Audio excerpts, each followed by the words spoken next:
November 14th, 1957, Apalachin, New York. 58 of the most powerful criminals in America walked into a quiet countryside estate thinking they were attending a coronation. What they got was the beginning of the end. State troopers surrounded the property within 60 seconds. Bosses scattered into the woods like terrified animals, leaving behind cash, weapons, and their dignity. The man who orchestrated this catastrophe, the man who believed he was about to become the undisputed boss of all bosses, was Vito Genovese. But here's what the FBI files, thick as they were with surveillance reports and wiretap transcripts, never understood.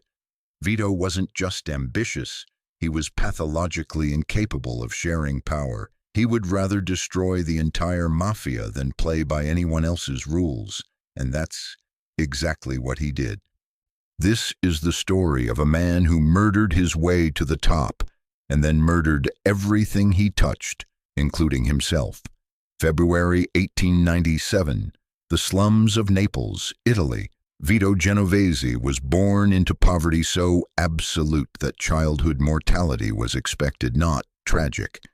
His father worked in a sulfur mine for wages that barely bought bread. His mother took in laundry from wealthy families, scrubbing bloodstains and wine spills from linens she would never own. Young Vito watched his father cough blood into rags every morning, dying slowly from mine dust, and learned the only lesson that mattered. The world was divided into men who took and men who got taken.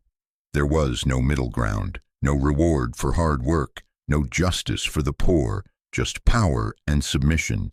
By age 8, Vito was stealing food from market stalls with a cold efficiency that terrified other street kids.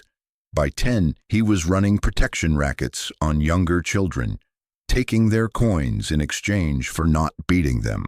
And by 12, when his father finally died from lungs that had turned to stone, Vito understood that Naples would never give him what he wanted, so he decided to take it somewhere else. 1913, Ellis Island. 15-year-old Vito Genovese stepped off the boat carrying everything he owned in a cloth sack. His mother had sold every possession they had to buy his passage to America, then died 3 weeks before he left. He arrived in New York with no family, no connections, no money, and no fear. Lower East Side, Mulberry Street. Little Italy was a war zone where Sicilian gangs controlled every street corner, every racket, every breath you took. Most immigrant kids tried to survive. Vito decided to thrive. Within 6 months, he was running errands for local gangsters. Within a year, he was collecting gambling debts with a lead pipe and a smile that made grown men nervous. He understood something instinctively that took other criminals years to learn. Violence without control is chaos, but controlled violence is art, and Vito Genovese was about to become a master artist. At 16, Vito watched a street boss named Antonio Ricci beat a shopkeeper half to death over a late protection payment. The shopkeeper's 7-year-old daughter stood in the corner crying, watching her father's blood pool on the floor. Ricci laughed about it later at a cafe, describing how the man begged in broken English. Vito sat quietly, memorizing every word Ricci said, noting who laughed with him, who looked away. 2 weeks later, Ricci was found in an alley off Hester Street, with his throat cut so deeply the medical examiner said it took multiple attempts. No witnesses came forward. The investigation went nowhere, and Vito never said a word about it. He just watched as other young thugs in the neighborhood started treating him differently, with a wariness that felt better than any respect he had ever known, because respect could be faked. But fear, real fear, was honest. By 17, Vito was running dice games in basement clubs where longshoremen and factory workers lost their paychecks chasing luck that didn't exist. By 18, he had his first legitimate front, a small grocery store on Mott Street that did more business in bootleg whiskey than vegetables. Prohibition had turned every petty criminal in New York into a millionaire, and Vito, barely old enough to vote, was building an empire one illegal bottle at a time. At 19, he killed again, this time a rival bootlegger who tried to muscle in on Vito's territory. The man's body was found in the East River with a bullet in the back of his head. Newspapers called it gang violence. Police called it unsolvable. Vito called it Tuesday. By 21, he was working directly for Giuseppe Masseria, one of the two most powerful mafia bosses in New York. And Masseria, looking at this thin, intense Neapolitan kid with dead eyes and a brilliant criminal mind, made the same mistake a lot of smart people would make about Vito Genovese. He thought Vito would be loyal. Loyalty was never something Vito understood. What he understood was patience and opportunity. Throughout the late 1920s, Masseria and Salvatore Maranzano tore New York apart in what history would call the Castellammarese War. Old-world Sicilian bosses fighting over territory, over respect, over ancient grudges that nobody remembered the origins of anymore. Men died every week. Businesses burned. The police couldn't stop it because half of them were on one payroll or another. And Vito watched all of it with the cold calculation of someone studying a chess game. He knew he would eventually win. He didn't care who won the war. He cared about what came after. That's when he met Lucky Luciano. Lucky saw something in Vito that terrified everyone else. Where other bosses saw a violent enforcer, Luciano saw a man who would do anything, sacrifice anyone, to climb the ladder. In early 1931, Luciano approached Vito with a proposition that would change organized crime forever. Murder both Masseria and Maranzano, end the war, and create something new. The Commission, a governing body that would oversee all 5 families in New York, replacing the old feudal system with a corporate structure where everyone made money and nobody went to war without permission. It was brilliant, it was unprecedented, and it required men willing to kill their own bosses without hesitation. Vito was first in line. April 15, 1931, Coney Island, Scarpato's restaurant. Giuseppe Masseria sat down for lunch with Lucky Luciano, discussing territory and peace negotiations that both men knew were lies. At 3:30 p.m., Luciano excused himself to use the bathroom. 30 seconds later, 4 men walked through the front door. Vito Genovese was one of them. They didn't say a word, they just opened fire. 22 bullets hit Masseria.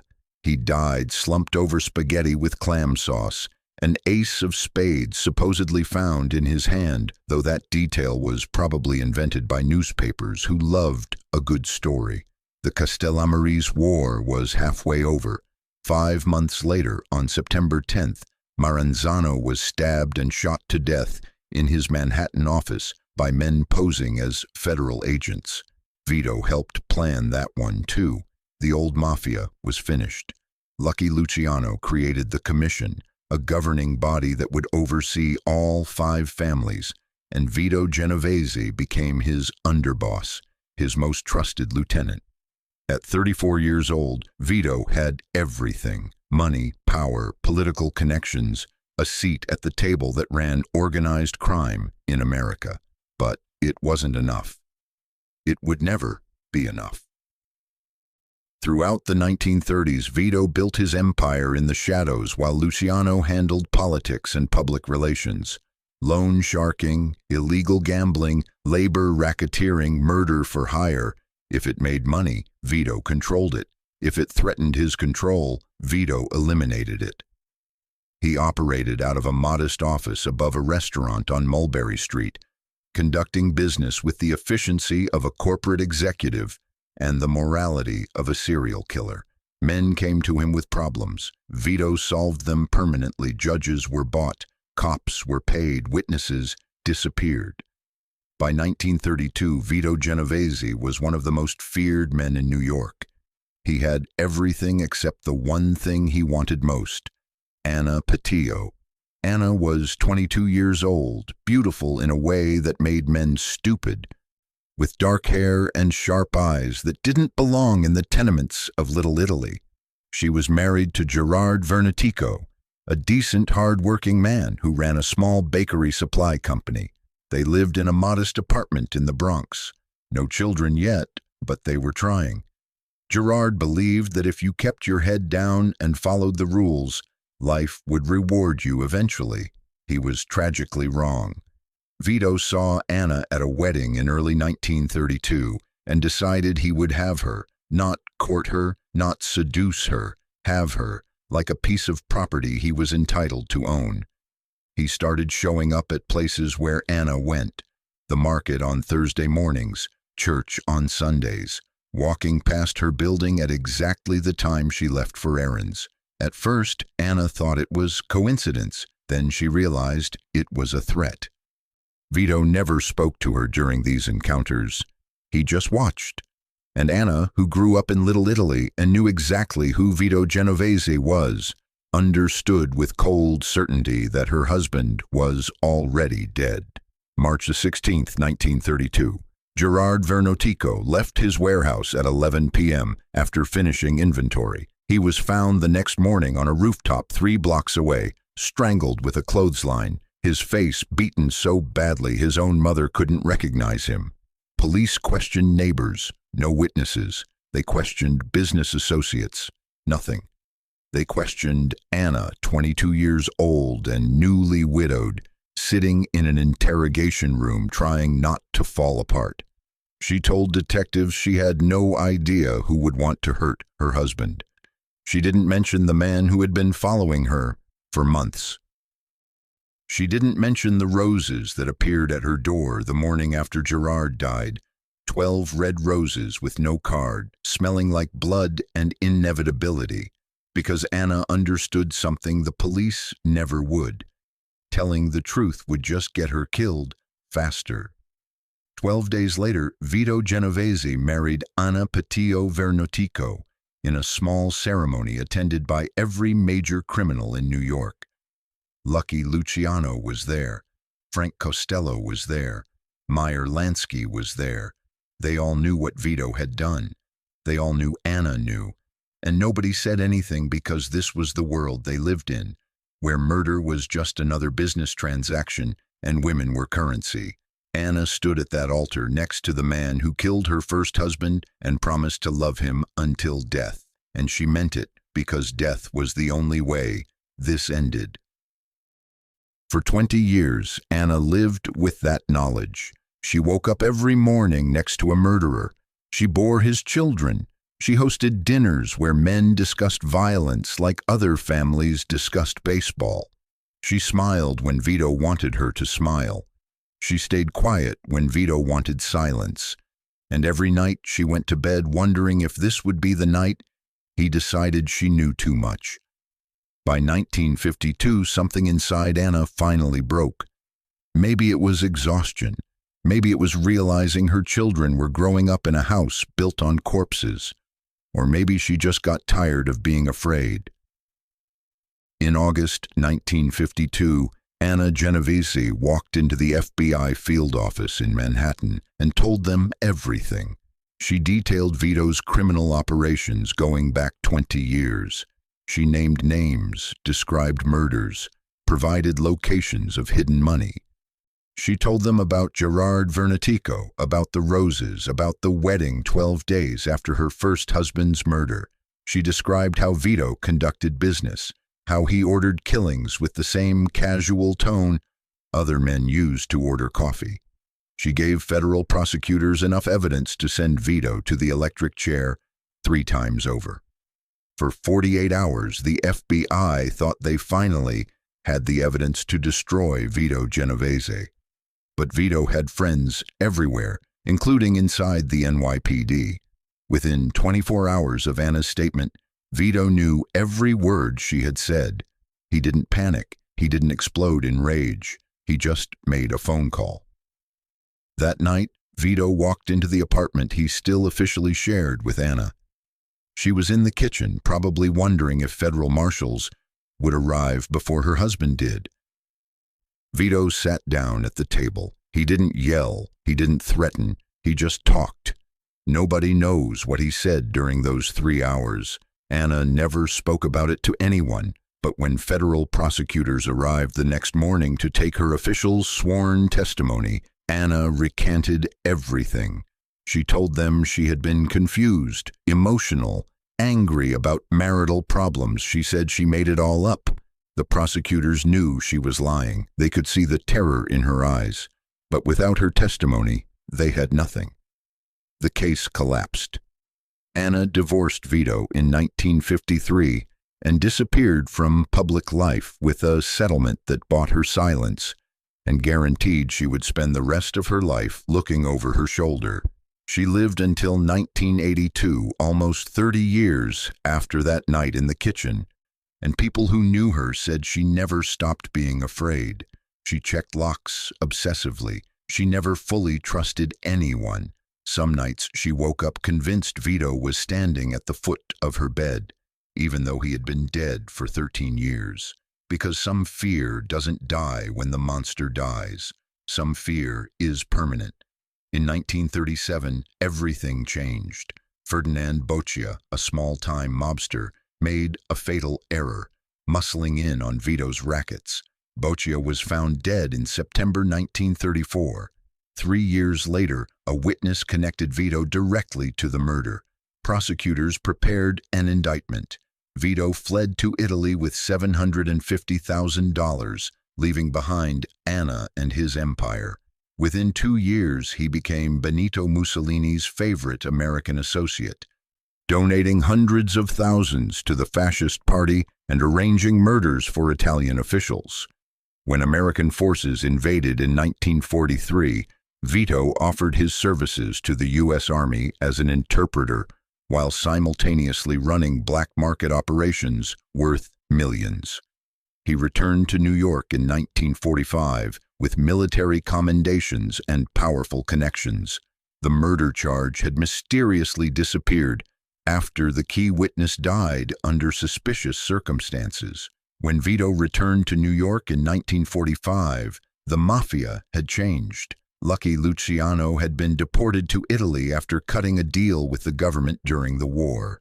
Frank Costello, a smooth political operator who believed in making money quietly, was now running the Luciano family. Vito expected to walk back into his old position as underboss. Instead, Costello treated him like a soldier. That was Costello's first and last mistake. For 12 years, Vito quietly built a war machine inside Costello's own organization. He recruited young, ambitious mobsters who saw Costello's diplomacy as weakness. He took over lucrative rackets. He positioned his loyalists in key positions, and he waited, because Vito understood something Costello never did. In the Mafia, being nice doesn't keep you alive. Being feared does. May 2nd, 1957, Manhattan. Frank Costello returned to his apartment building on Central Park West after dinner with friends. As he walked through the lobby, a man stepped out from behind a pillar. Vincent the Chin Gigante, one of Vito's most loyal soldiers. Gigante raised a snub-nosed revolver and fired point-blank at Costello's head. The bullet grazed Costello's scalp, a superficial wound that should have been fatal but wasn't. Costello survived, but he got the message. Within weeks, Costello announced his retirement from active leadership.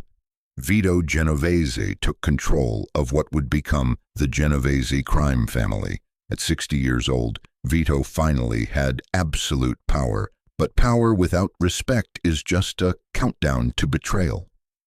3 weeks later, Albert Anastasia, boss of what would become the Gambino family, made the fatal mistake of supporting Costello publicly. On October 25, 1957, Anastasia sat down in a barber chair at the Park Sheraton Hotel for his regular morning shave. 2 men walked in with scarves covering their faces. They shot Anastasia 10 times while he sat helpless, wrapped in hot towels, staring at his killers in the mirror. The hit was clean, professional, and everyone in the Mafia knew who Who ordered it? Vito had just murdered one of the most feared bosses in America in broad daylight. But he made a critical error. He didn't consult the commission before the hit. He just acted, and 3 weeks later, that arrogance would destroy him. November 14th, 1957, Vito called a meeting at Joseph Barbara's estate in Apalachin, New York. The plan was simple. Gather all the major bosses, solidify Vito's position as the most powerful man in organized crime, restructure the commission under his control. 58 mobsters showed up from New York, New Jersey, Pennsylvania, Ohio, California, Florida. It should have been Vito's coronation. Instead, a local state trooper named Edgar Croswell, who had been watching Barbara's house for months, saw dozens of expensive cars arriving and called for backup. Within an hour, roadblocks were set up. Troopers surrounded the property. The bosses panicked and scattered into the woods like terrified civilians. 58 of the most powerful criminals in America were arrested or identified fleeing through the forest, leaving behind cash, weapons, and their dignity. The Apalachin Meeting wasn't just a failure. It was a catastrophic exposure of the Mafia's national structure. Every boss who attended was now under federal surveillance. The FBI had names, faces, connections, and the man responsible was Vito Genovese. But Vito's real enemies weren't the FBI. They were Meyer Lansky, Frank Costello, and Lucky Luciano in Italy, men who had spent decades building the Mafia into a sophisticated enterprise. Vito had exposed everything in one afternoon. They decided he had to go, but they couldn't kill him. He was too powerful, too protected, so they did something more elegant. They framed him. In 1958, federal prosecutors charged Vito with conspiracy to violate narcotics laws. The key witness was a low-level Puerto Rican drug dealer named Nelson Cantelops. His testimony was detailed and devastating. He described meetings with Vito, detailed drug transactions, provided dates and locations. The defense argued Cantelops was lying, paid by the government to frame Genovese. They were half right. Cantelops was lying. But he wasn't paid by the government. He was paid by Meyer Lansky and Frank Costello, who orchestrated the entire setup. They bribed Cantelops to give false testimony. They made sure prosecutors had exactly what they needed.